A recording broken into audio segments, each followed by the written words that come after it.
Keynote konuşmacımız Profesör Jeffrey Sachs'i belki şu cümlelerle özetlemeye çalışabiliriz.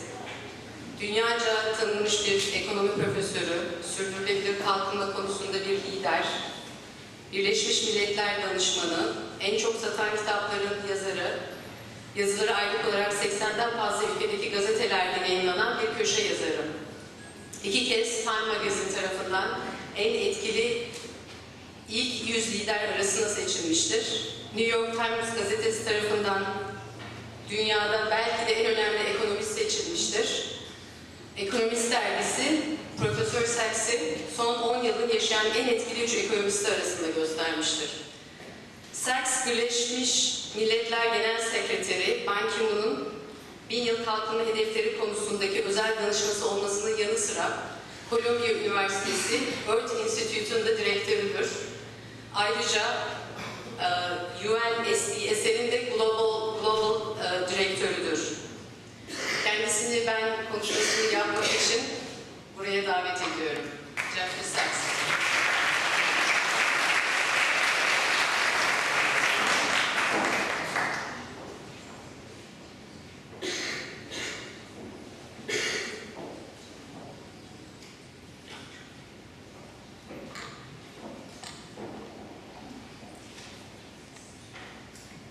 Distinguished colleagues and academicians, students, and political leaders here, I want to say what an honor it is to be at Boğaziçi University, Boğaziçi University, a very famous and renowned leader in global education, and a very wonderful campus in a most amazing and historic place in the world. And we've already heard very inspiring and important words from Minister Kavranoglu, who gave us a historic context that spanned many centuries. I was going to start with the history also, not quite as expansive as the minister, but a little bit of sobering history, which is that tomorrow was the start of World War I. In essence, tomorrow is the 100th anniversary of the assassination of the Archduke of the Habsburg Empire, and probably no place in the world was affected more and reshaped more by those events than this region. And it's extraordinary. The challenges that we face today are so much still the legacy of events 100 years ago. I was reminded of a statement of one of America's great authors, William Faulkner, who said that the past is never dead, it's never even past. When you figure that just next door from here, a battle for Mosul, for the remnants of the Ottoman Empire, still unsettled 100 years later, are taking place, we see that the past is never dead. We're really living still in the drama of history, and we're at one of the most important centers of world history for millennia, actually, so it's very inspiring always for me to be in this marvelous and unique place in the world. And we have lots of big challenges that I want to talk about. That is not a mystery to you, but the world is not only complex as it always has been, but in some ways is becoming even more complicated, and the challenges are certainly more urgent than we have the easy ability to handle. The world's being overwhelmed by the challenges that it faces right now. On top of all of the normal geopolitical challenges that humanity has faced and suffered, sometimes succeeded in addressing for centuries or even millennia, we now have environmental challenges that are unique to our time. And that results from the fact that the scale of human activity, the number of people on the planet, the size of the world economy, is now so large that we have entered a new era that is not yet really in control. And that's really what I want to talk about today, because it is the entire purpose and backdrop for the Sustainable Development Solutions Network and for the Turkey initiative being launched today that I believe is vital for all of us and why I'm so gratified to be here.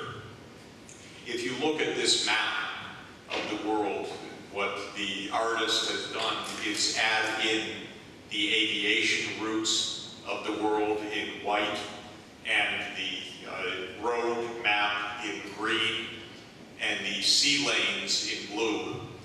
And of course, what we have before us is a fully interconnected world.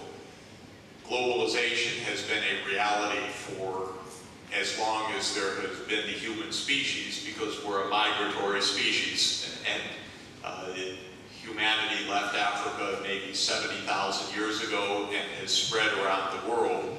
And this region has always been a center of globalization for thousands of years.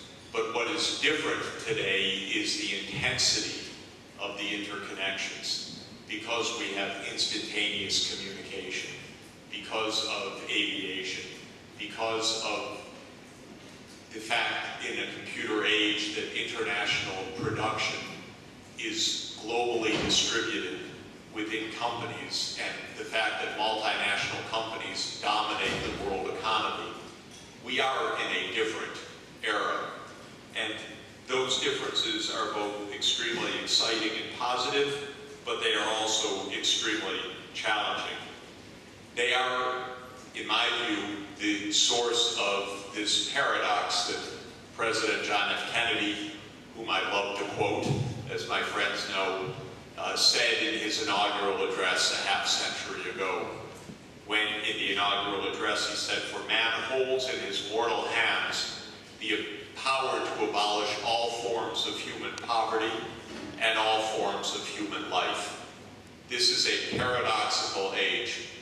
Our technology is so good that if we put our mind to it, we can solve problems that have been the ancient scourges of humanity. At the same time, our technology is so good and effective that we can destroy ourselves. That's the paradox. Of course, when President Kennedy was speaking a half-century ago, he was thinking about nuclear war. And that still is a danger that looms over humanity. But now we've added another danger, and that is global-scale environmental catastrophe. And we seem so far relatively determined to neglect that risk. And that's why our time is so puzzling and so challenging. If I try to summarize for myself what I think is special about our generation, I would mention the following facts. First, as I noted a moment ago, economic activity around the world is organized to an unprecedented degree in multinational enterprise. There's a wonderful publication that UNCTAD puts out each year called the World Investment Report. And it details the activities of about 50,000 multinational enterprises. It shows that they dominate world production, world employment, world finance, and world trade. This isn't to deny the importance of domestic economic activity, but it is to say that it is a distinctive feature of our time, the importance of major multinational companies. They have the technology and the reach. They also have, therefore, the responsibility to help guide us through this very dangerous period. A second obvious feature of our time is the information revolution. For the last last 200 years, and if we think about what Minister Kavranoglu said a few minutes ago, really it's for the last 500 years, but very intensively for the last 200 years, we have been experiencing waves of fundamental technological change. Gutenberg, as the minister mentioned, in the middle of the 15th century, changed communication technology fundamentally with the printing press. But in general, technological change was rather slow up until 2 centuries ago. And starting with the steam engine, which the minister also mentioned, and then the remarkable cascade of technological change of steam-powered industry, rail, ocean shipping, military, electrification, global communications through the telegraph in the middle of the 19th century, the internal combustion engine, aviation, space technology and science, satellites. We've had wave after wave of technological change. In our time, the dominant technological advance is information technology. This is no small matter, because information technology is fundamental for every scientific and technological area that we experience. And so every sector of the economy, whether it's finance, communications, education, healthcare, industry, energy, transport, buildings, residential design, urban planning, is being fundamentally transformed by the information revolution. I'll come back to that in a moment. We're also in an age, continuing period of dramatic demographic transformation. On the one hand, for many economies, population growth has ceased, and now economies are experiencing rapid aging. That by itself is a major demographic transition. For the world as a whole, population growth continues, however. The world is adding still about 75 to 80 million people net population increase every year. That still is a remarkably rapid rate of increase. It means that every dozen or so years, another billion people join the world population. In 2011, we reached 7 billion people, and in 2024, according to the UN's projection, we will reach 8 billion. By the early 2040s, 9 billion. And then, because there is a slowing of aggregate population increase, by the 2070s or 2080s on the current trajectory, 10 billion. This is still dramatic. It's made even more dramatic by the fact that the demographic change, or the population increase, I should say, is fastest in the poorer countries. And this means that it's most dramatic in sub-Saharan Africa, a region which had only 180 million people in 1950, and now has reached 1 billion people, and is on a trajectory to reach 4 billion people by the end of the 21st century on the current trajectory. This is too much to handle for Africa itself, for its carrying capacity, for its environment, and for the world. So demographics is a huge challenge. Fourth point is that we are in a world of geopolitical upheaval. I think everybody here recognizes that the relative retreat of U.S. power over the last 10 to 20 years. This is a deep phenomenon, in my opinion. It's not an absolute phenomenon. It reflects the spread of power, the multipolarity of our world, the rise of China, the rise of regional powers, a changing geopolitics, and obviously the world is not very good at handling such shifts.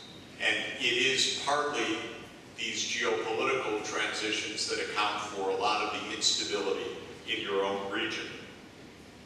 And then last, and unique for our generation, is the onset of global environmental disruption. Environmental disruption has also been a part of human experience forever, for as long as there has been our species. But never before have we experienced global scale disruption, much less global scale disruption caused by us ourselves. Humanity had been told a century ago or 2 centuries ago that it could change the world's climate, or that it could change ocean chemistry, would have sounded fantastical, magical, a fantasy. And yet this is the reality that we live in. We can't quite absorb this reality. We certainly have not yet been able to come to grips with it, because it is unprecedented, but it is absolutely frightening. The good news is that this information revolution empowers us in ways that are truly remarkable. Probably the most important manifestation of the information revolution is the improvement of the capacity to process, store, and transmit bits of data. And roughly that has improved by 1 billion times since the invention of the integrated circuit in the late 1950s. So the great expression of this improvement is Moore's law, the idea that was first enunciated by Gordon Moore, who was then president of CEO of Intel Corporation, and already back in 1965, that the computing capacity of the Intel microprocessors was doubling every 18 to 24 months, because the number of transistors that could be put on an integrated circuit was doubling. And Gordon Moore noted that in 1965. He said we've already had 5 doublings of transistor count since the integrated circuit was invented. And he projected another 10 years of this kind of doubling pace, which would have meant another 30-time improvement. But in fact, Moore's law has now continued for 50 years since Gordon Moore first noted it. We have had a 30-time doubling in capacity, which means 2 to the 30th power, or roughly 1 billion times the capacity to process data compared to the late 1950s. And in Intel's chip, in 1971, there were 2,000 transistors on Intel's latest chip that went into the first desktop personal computers. And last year's chip had 5 billion transistors in it. And this is an absolutely wondrous inheritance for us, because it has the potential to make it possible to solve problems that are mind-boggling. Probably the single most dramatic manifestation of this is our complete global communications connectedness now. Back in 1980, about 20,000 people had mobile phones. Only 20,000. It was a new technology. It was almost unheard of. I will never forget the first time I saw a mobile phone. I was getting onto an airplane and somebody had a big box on their lap. And I said, "What's that?" And they opened it up and it was a big telephone unit. And I said, "Oh my God, what's that?" I said, "It's a telephone." "A telephone? You can have a portable telephone booth?" It was unbelievable for me, back sometime probably in the late 1980s. Well, now, of course, we don't carry around big boxes. We have little phones and about 1 billion smartphones. And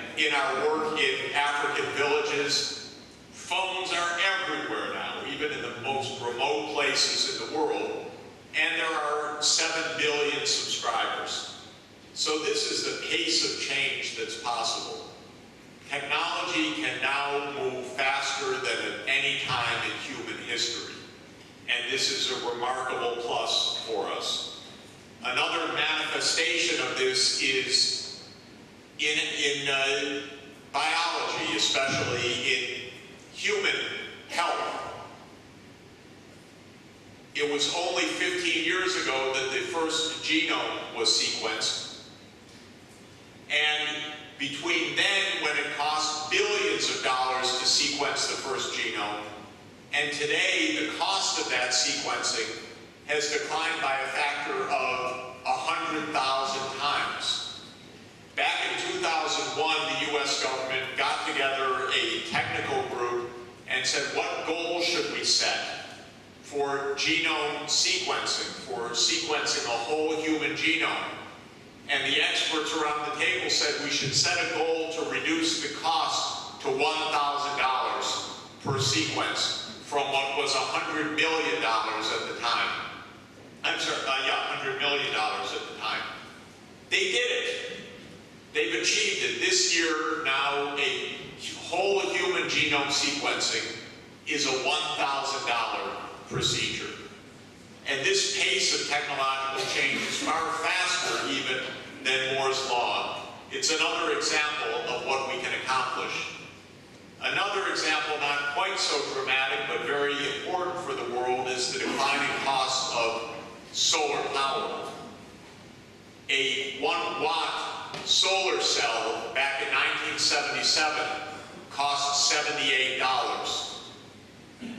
Now it costs 70 cents. So it's a 100-time reduction of the cost of photovoltaic power. This makes it possible, realistically, to envision universal access to electrification within the next decade. And it's a goal that we should set and keep, because electricity is absolutely fundamental to human well-being. It enables every technology that people need for their safety, for their health, for their food security, and so on. It's now within reach. And the good news, shown by this graph from The Economist magazine recently, hooray, is that poverty rates are coming down sharply as a result of these technological improvements. The rate of poverty in the so-called developing world, the 6 billion of 7.2 billion people, stood at more than 40% back in 1990, and now it stands at less than 20%. The Millennium Development Goal of cutting poverty by half by the year 2015 has already been achieved. It's realistic, though by no means automatic, that extreme poverty could be eliminated by 2030, within the time of this generation. Okay, that's the end of the good news. All right, I just wanted to get the good news out of the way, because now I want to talk about the problems, the challenges, the complexities. You would think that with all this technology, that all this know-how, we'd be all very happy, very content, and on our way to solving problems. And by the way, at some deep level, I can't understand why we're not that way, because we should be. We are heirs to knowledge that make it possible to do unprecedentedly wonderful things. But we're not doing unprecedentedly wonderful things. In many ways, we're putting ourselves at greater risk and greater danger than ever before. That's strange, but it's true. One of the drivers certainly is demographic change. When President Kennedy spoke in 1961, there were about 3.5 million people on the planet. Now there are more than 7 billion people.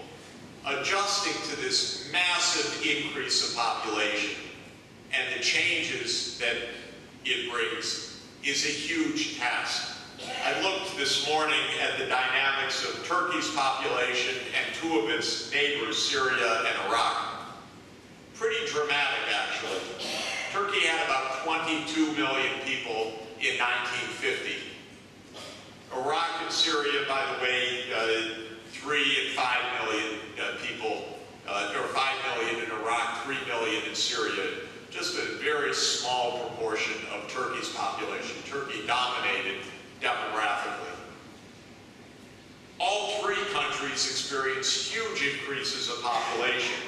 Turkey by 3 times, your neighbors by 4 and 5 times. And now, as of today, Syria and Iraq have about the same, or almost the same population, if you add it together, as Turkey. And Iraq, you can see in the green line, is on a trajectory, not necessarily to be fulfilled, but to overtake Turkey in absolute population. The demographic dynamics are dramatic. They're destabilizing in a lot of ways. The shifts of power, the fact that many places have populations growing faster than their ecological capacity to absorb well. Syria is certainly one of them. Syria is a country with chronic food insecurity and rapid population growth.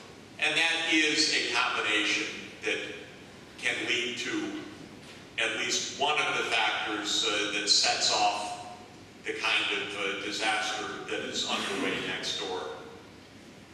I think in general, these demographic pressures and technological pressures are giving rise to lots of upheaval and lots of generational challenges.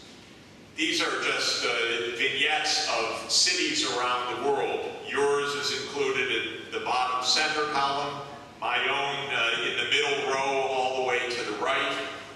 We've had our mass demonstrations, but it's been all over the world.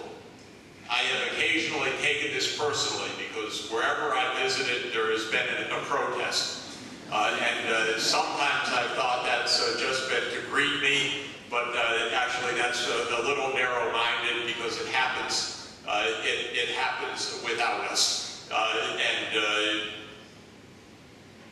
Recently, my wife Sonia and I were in the lower right-hand city, Rio de Janeiro, which is now hosting the World Cup, of course, but is also a city with people out on the streets protesting pretty actively. I remember that when we arrived in Rio, it was just very recently, we were on Copacabana Beach, which is one of the most beautiful places in the world. I don't know if it rivals the Bosphorus, but it's a very pretty place. And I called my mother, and I said, we're at this beautiful place. She said, where? I said, in Rio. She said, oh my God, there's riots going on, be careful. And my mother watches those things very carefully. I said, don't worry, it's so beautiful, it's peaceful, we're at the ocean, we're looking out at the ocean. And she was reassured. We put the phone back, turned the corner, and there were 50,000 people, police, tear gas, and we ran back to the hotel so, for cover. There's a lot of instability. There's youth unemployment, there's high income inequality, there's uncertainty, and this is the social dimension of sustainable development. Sustainable development as a concept aims to combine economic development, social inclusion, by gender, by age group, by minority groups, and environmental sustainability. And I would say this second pillar of sustainable development, social inclusion, is absolutely at threat everywhere. In the United States, we have the highest inequality of income and wealth in our history. And this is partly driven by technology and partly driven by politics right now. But it will lead to social instability in the United States in the years ahead. The political class is very calm, but underneath the become in our society is a lot of unhappiness and a lot of division. But I would say in addition to the social pillar of sustainable development, the environmental pillar is even more threatening. And that's because if we don't get the environmental pillar straight, we won't even be able to hold on to economic achievements, and the social instabilities will certainly widen. This picture is a well-known graph of what has become called planetary boundaries. The idea of planetary boundaries was developed by a group of leading ecologists 5 years ago, where they noted that on many different dimensions of human activity, we are now causing damage to the Earth's physical systems to the point of global destabilization. At the 12 o'clock of this circle is climate change. It's the biggest of all of the destabilizers. It's creeping up on us year by year, too slowly for the politicians to notice by and large, too slowly to do something about, and yet the risks are absolutely profound when you look at them over a period of a generation or 2 generations. If you go around the circle, the ecologists have identified 10 different areas of great risk. A second is the acidification of oceans, because when the carbon dioxide dissolves in the oceans become more acidic, and that kills a lot of marine life. The mollusks, the shellfish, the microorganisms that make calcium shells that are crucial for the food chain, the coral reefs, and so forth. And if you go around the circle further, there is the pollution from nitrogen and phosphorus from fertilizer use, depletion of fresh water, land use change, loss of biodiversity, aerosol pollution, and chemical pollution, all of which is occurring at an unprecedented